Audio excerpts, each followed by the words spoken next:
Assalamualaikum warahmatullahi wabarakatuh. Hai teman-teman, perkenalkan nama saya Mutia Syukur dengan nomor induk mahasiswa 110206109.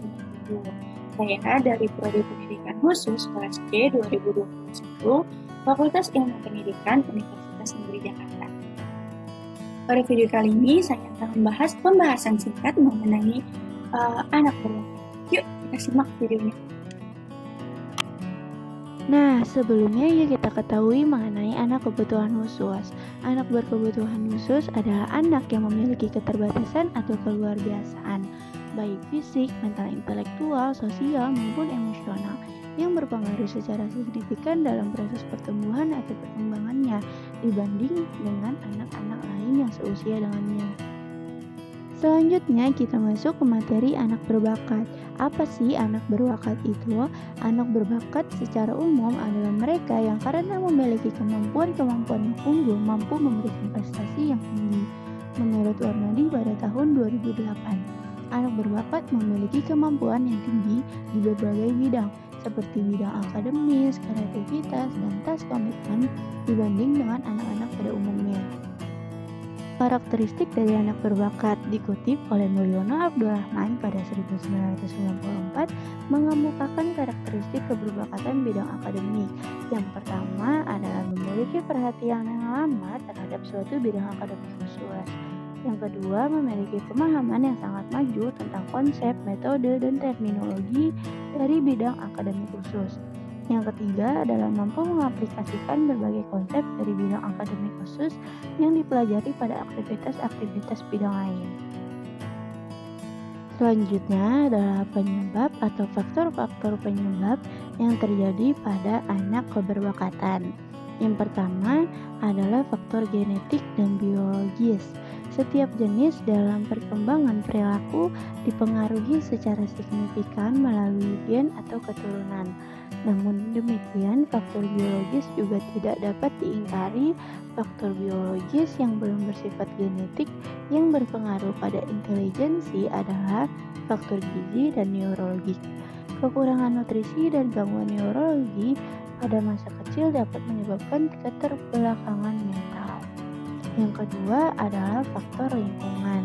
Adanya minat pribadi dari orang tua terhadap bakat anak dan memberikan dorongan. Yang kedua, orang tua sebagai panutan. Dan yang ketiga adalah adanya dorongan dari orang tua untuk menjelajah.